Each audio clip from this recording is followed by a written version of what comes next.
Everyone, আসসালামু আলাইকুম। আশা করি সকলে ভালোই আছেন। ফ্রেন্ডস, আজকে আমরা শিখব ডিস্ট্রিবিউটিভ প্রনাউন। আজকে আমরা কি শিখব? আজকে আমরা শিখব ডিস্ট্রিবিউটিভ প্রনাউন। প্রথমে আমরা জানব ডিস্ট্রিবিউটিভ প্রনাউনের অর্থ কি। ডিস্ট্রিবিউটিভ প্রনাউনের অর্থ হলো বন্টনমূলক সর্বনাম। এখন আমরা জানব ডিস্ট্রিবিউটিভ প্রনাউন কাকে বলে। যে প্রনাউন দ্বারা দুই বা ততোধিক ব্যক্তি বা বস্তুর প্রত্যেককে পৃথক পৃথক করে বোঝায় তাকে ডিস্ট্রিবিউটিভ প্রনাউন বলে। ডিস্ট্রিবিউটিভ প্রনাউনগুলো হলো each, either, neither. Each, either, neither. EACH, each, either, each, either, neither. প্রথমে জানব ইচ। ইচ শব্দের অর্থ কি? ইচ শব্দের অর্থ হলো প্রতি, প্রতিটি, প্রত্যেকে।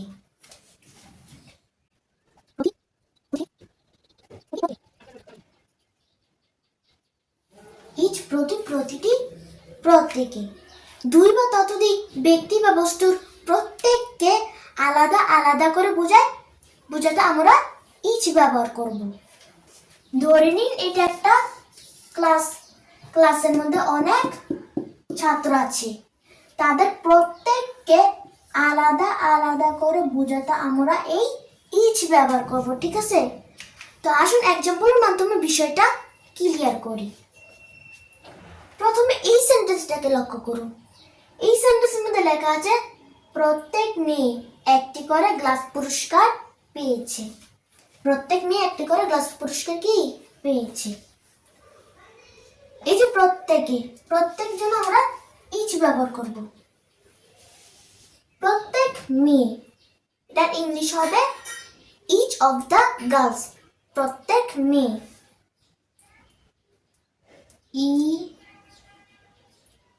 each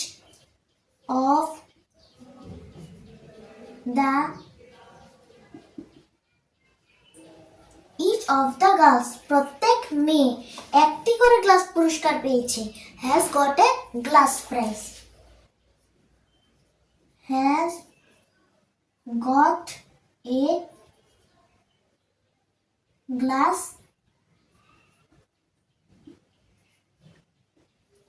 prize. Each of the girls has got a glass prize. প্রত্যেক মেয়ে একটি করে গ্লাস পুরস্কার পেয়েছে। এখানে সকল মেয়েকে একসাথে বোঝানো হয়নি, এখানে বোঝানো হয়েছে প্রত্যেক মেয়েকে আলাদা আলাদা করে। আশা করি এই সেন্টেন্সটা বুঝতে পেরেছেন। এখন পরের সেন্টেন্সটিকে লক্ষ্য করুন। এখানে লেখা আছে প্রত্যেক ছাত্ররাই বৃত্তি পরীক্ষা দিয়েছে। প্রত্যেক ছাত্ররাই কি বৃত্তি পরীক্ষা দিয়েছে। এই যে প্রত্যেকের জন্য আমরা ইচ ব্যবহার করব। প্রত্যেক ছাত্ররাই, এটার ইংলিশ হবে ইচ অফ দ্য স্টুডেন্টস। প্রত্যেক ছাত্ররাই, EACH, each of the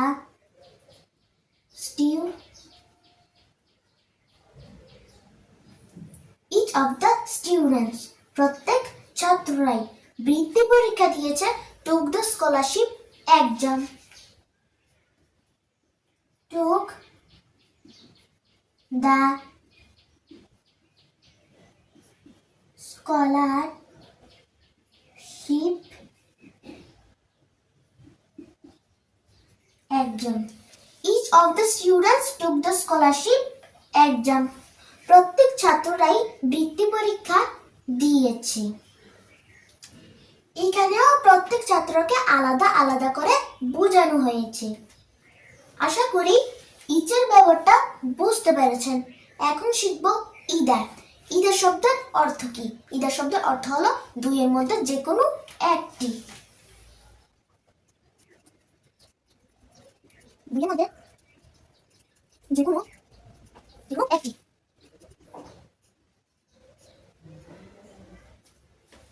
এদের দুইয়ের মধ্যে যে কোনো একটি, হয় এটা না হয় ওটা, হয় আমি না হয় তুমি, হয় ইরা না হয় নাবিলা। এরকম সেন্স আমরা ইদার ব্যবহার করব। ইদার দিয়ে কয়েকটি একজন বলতে গেলে বিষয়টা ক্লিয়ার হয়ে যাবে। এখানে এই সেন্টেন্সটিকে লক্ষ্য করুন। এখানে লেখা আছে ছেলেদের মধ্যে যে কোনো একজনে গ্লাসটি ভেঙেছে। ছেলেদের মধ্যে যে কোনো একজনে গ্লাসটি ভেঙেছে। ছেলেদের মধ্যে যে কোনো একজনে, এটার ইংলিশ হবে ইদার অফ দ্য বয়েজ। ছেলেদের মধ্যে যে কোনো একজনে।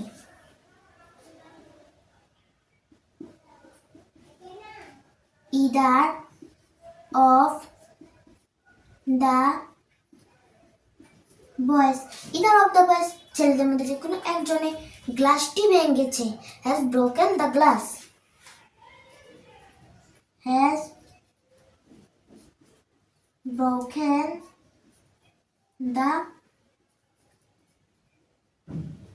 broken the glass. Either of the boys has broken the glass. ছেলেদের মধ্যে যে কোনো একজনে গ্লাসটি ভেঙেছে। ছেলেদের মধ্যে যে কোনো একজনে গ্লাসটি কি ভেঙেছে। এখানে অনেক ছেলেদের মধ্যে একজনে গ্লাসটি ভেঙেছে এরকমটা কিন্তু বোঝানো হয়নি। এখানে বোঝানো হয়েছে দুইজন ছেলের মধ্যে যে কোনো একজনে, হয় জনিয়ে না হয় রনিয়ে,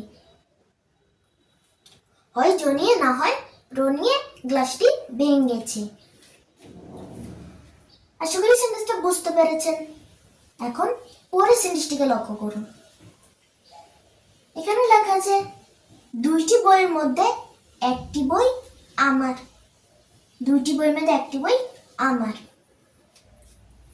দুইটি বইয়ের মধ্যে একটি বই, এটার ইংলিশ হবে either of the two books. either of the two books. দুইটি বইয়ের মধ্যে একটি বই।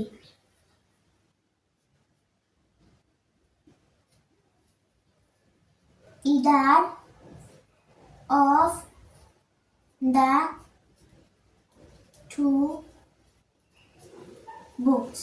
either of the two books. দুইটি বইয়ের মধ্যে একটি বই। is mine আমার।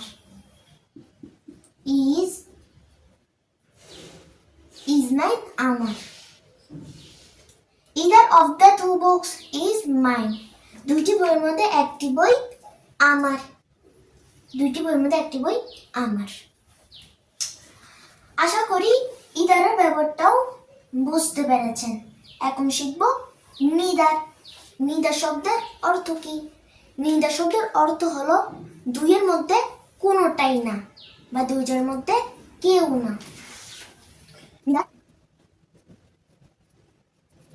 নিদার মধ্যে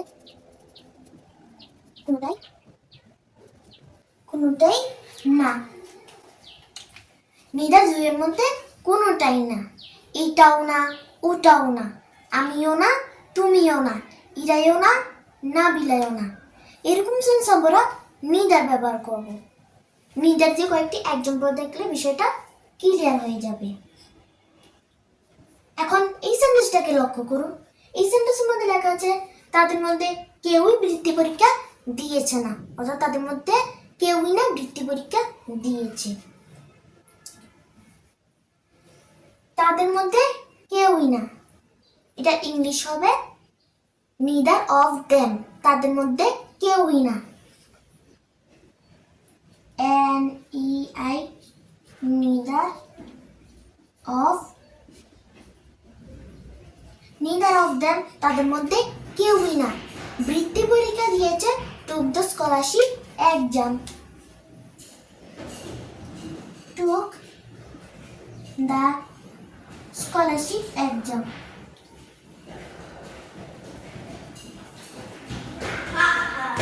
She exam. Neither of them took the scholarship exam. তাদের মধ্যে কেউই বৃত্তি পরীক্ষা দিয়েছে না। কেউ বৃত্তি পরীক্ষা দিয়েছে না। এখানে তাদের মধ্যে কেউই না এই কথাটি বলতে কিন্তু এখানে কয়েকজন লোককে বোঝানো হয়নি। এখানে বোঝানো হয়েছে তাদের দুজনের মধ্যে কেউই না, করিমেও না, রহিমেও না, তাদের দুজনের মধ্যে কেউই না। আশা করি এই সেন্টেন্সটাও বুঝতে পেরেছেন। এখন সর্বশেষ সেন্টেন্সটাকে লক্ষ্য করুন।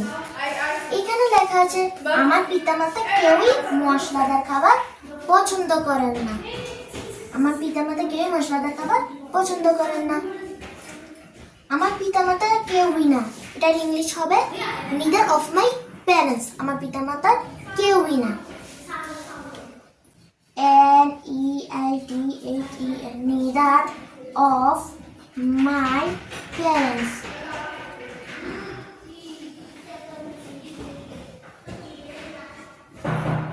neither of my parents, আমার পিতামাতা কেউই না মশলাদার খাবার পছন্দ করে। likes spicy food, likes spicy food, মশলাদার খাবার পছন্দ করেন। LI likes spicy food। neither of my parents likes spicy food, আমার পিতামাতা কেউই মশলাদার খাবার পছন্দ করেন না। আশা করি নিদারের ব্যাপারটাও বুঝতে পেরেছেন। বন্ধুরা, এখন আমরা জানবো সব থেকে গুরুত্বপূর্ণ বিষয়টা। গুরুত্বপূর্ণ বিষয়টা হলো each, either, neither. Each, either, neither এই ওয়ার্ডগুলো হলো সিঙ্গুলার ওয়ার্ড। এই ওয়ার্ডগুলোর পরে যদি নাউন বসে, নাউনটা হবে সিঙ্গুলার নাউন। আর each of, either of, neither of, each of, either of, neither of, তারপরে যদি নাউন বসে নাউনটা হবে প্লুরাল নাউন আর ভার্বটা হবে সিঙ্গুলার ভার্ব। বন্ধুরা, এই বিষয়টা খুবই গুরুত্বপূর্ণ, আমাদেরকে অবশ্যই মনে রাখতে হবে। তো আমি স্ট্রাকচারটা লিখে নিচ্ছি।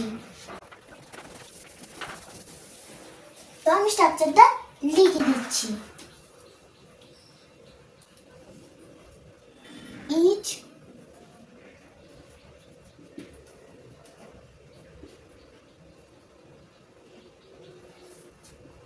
Either,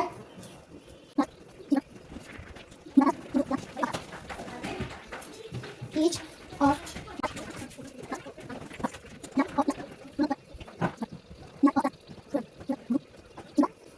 verb।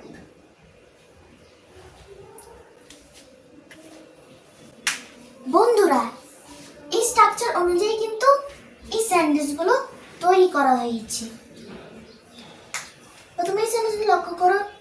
Each of, each of এর পরে কিন্তু নাউন বসেছে, নাউনটা কিন্তু প্লুরাল নাউন আর ভার্বটা কিন্তু সিঙ্গুলার ভার্ব।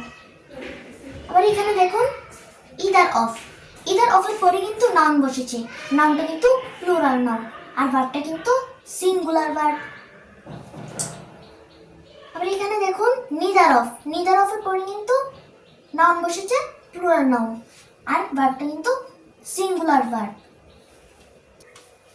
তো বন্ধুরা, বুঝতেই পেরেছেন এই স্ট্রাকচার অনুযায়ী কিন্তু এই সেন্টেন্সগুলো তৈরি হয়েছে। আশা করি ডিস্ট্রিবিউটিভ প্রনাউন কাকে বলে, ডিস্ট্রিবিউটিভ প্রনাউনগুলো each, either, neither. Each, either, neither দিয়ে কিভাবে সেন্টেন্স তৈরি করতে হয় তা নিশ্চয়ই বুঝতেও পেরেছেন এবং শিখতেও পেরেছেন। বন্ধুরা, ক্লাসটি ভালো লাগলে চ্যানেলটিকে সাবস্ক্রাইব করে আপনার মতামত কমেন্ট বক্সে জানিয়ে দিন। মুমু টুডে দেখা হবে নেক্সট ভিডিওতে। ততক্ষণ পর্যন্ত ভালো থাকুন, সুস্থ থাকুন। সবাইকে ধন্যবাদ।